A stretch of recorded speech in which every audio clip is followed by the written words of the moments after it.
Salut à toi spectateur et spectatrice de l'internet. Aujourd'hui, je vais te présenter comment et pourquoi je suis devenu franc-maçon. Les frangins sont pas tous gâteux, mais il y en a. Alors je m'appelle Ludo et sachant que ça a toujours été ma maman qui portait la culotte à la maison, j'imagine que c'est elle qui a choisi de m'appeler comme ça. Je suis né dans une ville de France qui s'appelle Paris et je vais tout de suite zapper 30 ans parce que sinon on n'est pas rendu.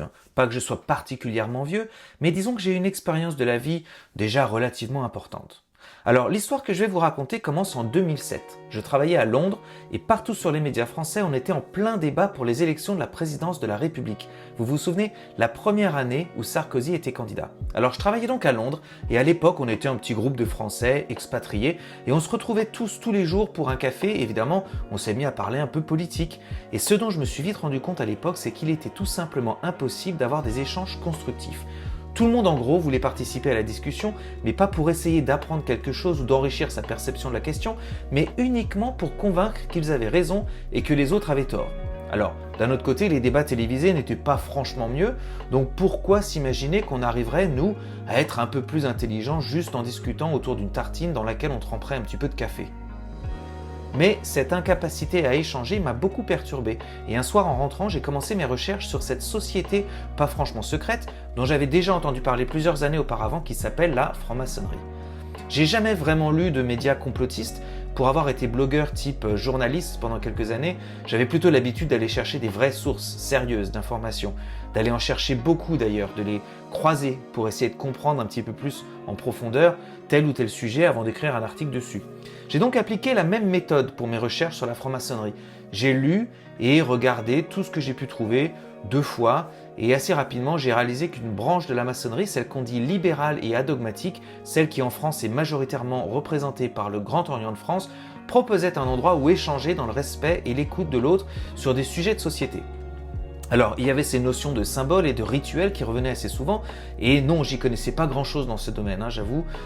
Mais à l'époque, j'y voyais qu'un peu de théâtre et un ensemble de paradigmes propices aux réflexions philosophiques, ce qui me dérangeait pas, au contraire.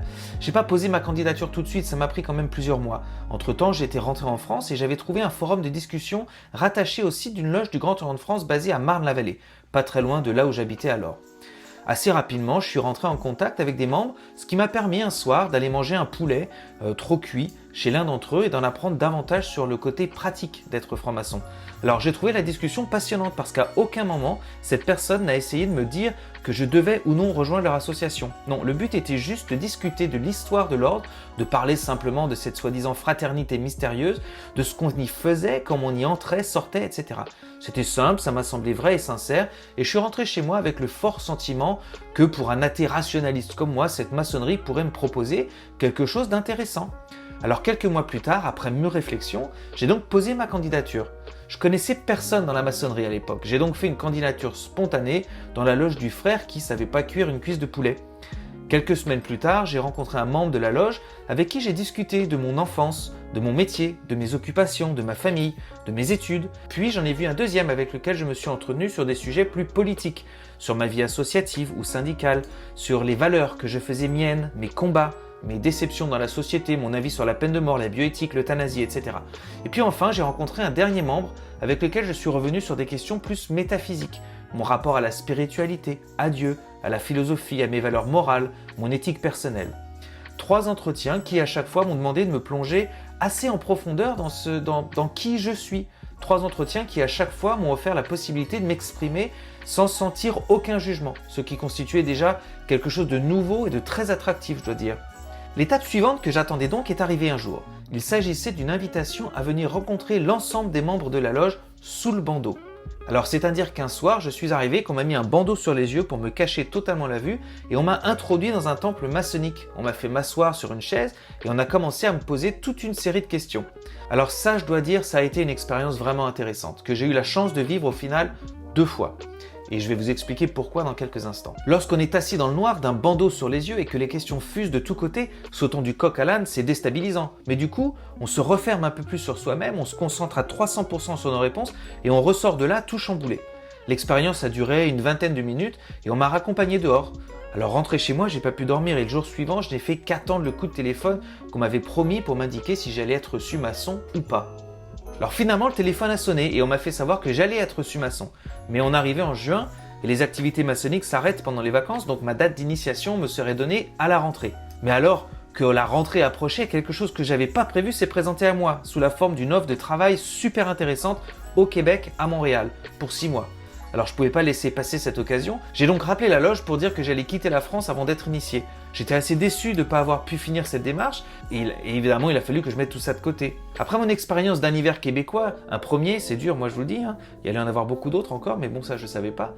Je suis pas rentré en France, non, à la place je suis allé m'installer dans la banlieue londonienne. Oui, en plein dans le berceau de la maçonnerie anglaise. Pas du tout la même que la maçonnerie française du Grand Orient de France.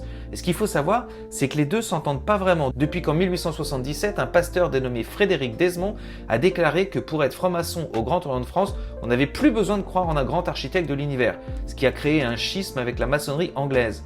Les deux depuis, c'est pas ça quoi.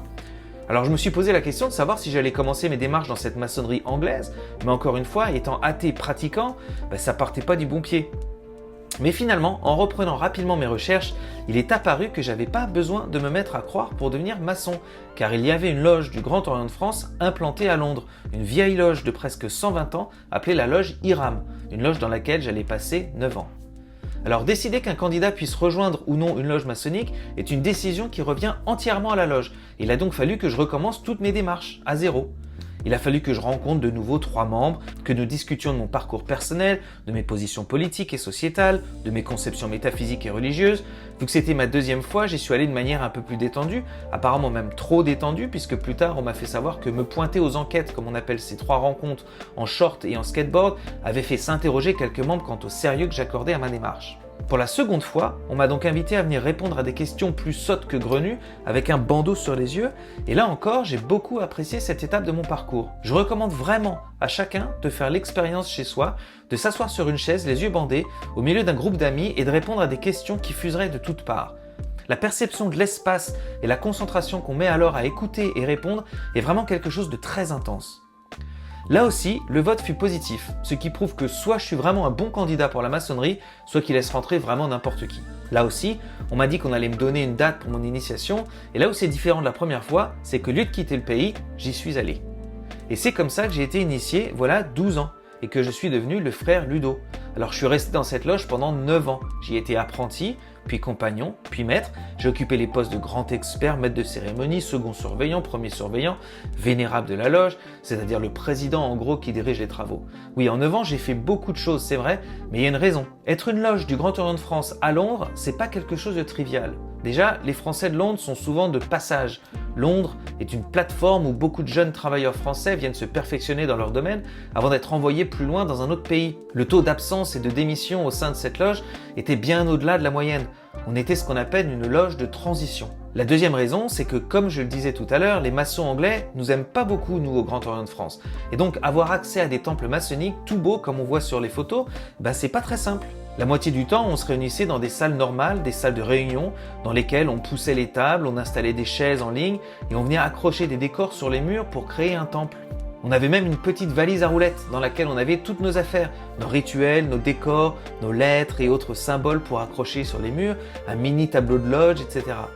J'ai toujours trouvé qu'il y avait un côté vraiment magique à transformer une salle communale en temple maçonnique et finalement, c'était comme un retour aux sources puisque à l'origine de la maçonnerie, les maçons se retrouvaient dans des tavernes et traçaient quelques symboles sur le sol à la craie avant d'ouvrir leurs travaux. Faire partie de cette loge d'expatriés français au cœur de la maçonnerie anglaise de Londres, c'était vraiment chouette. Il y avait un côté révolutionnaire, un côté anarchique et caché qui m'a toujours plu. Vous voulez pas de nous? Nos temples, on va les faire nous-mêmes. J'ai aussi participé à quelque chose de fort lorsque j'étais dans cette loge Hiram à Londres.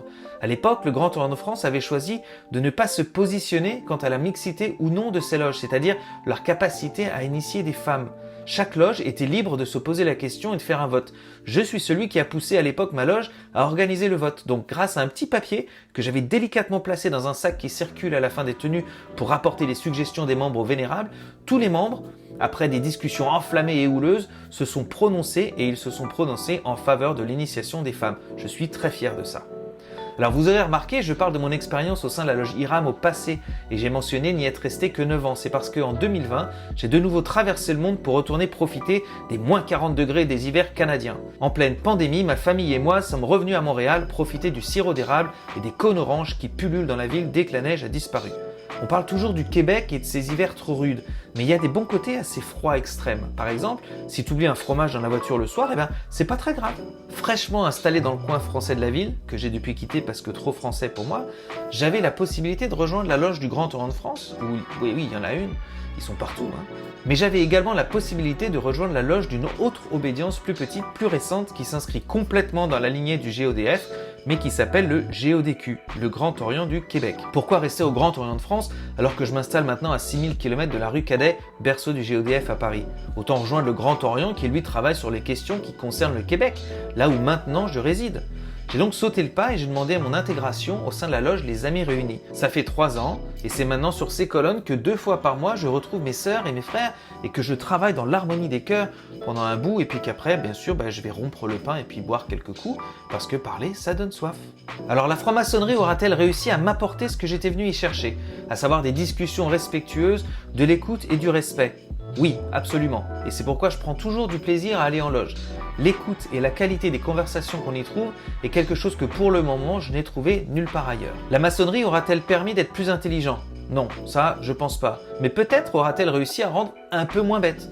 Faut dire c'est moins de travail que d'essayer d'être plus intelligent. Être plus intelligent, ça veut dire acquérir plus d'intelligence, c'est ajouter à ce qu'on a déjà. Alors qu'être moins bête, c'est corriger ce qu'on a en soi parce qu'on pense que ça peut être mieux, et ça c'est plus facile à faire. Regarde, c'est plus facile de rénover ta maison et de la rendre un peu plus jolie que de rajouter tout un étage, non? En plus, si tes fondations sont pas solides, ça risque de tout faire s'écrouler. Voilà, c'est pareil. Allez, c'est tout pour aujourd'hui, je vous remercie. Si vous voulez en savoir un petit peu plus, surtout vous laissez un pouce, vous vous abonnez juste en dessous et puis vous laissez des commentaires et puis je vous répondrai avec grand plaisir. Allez, ciao!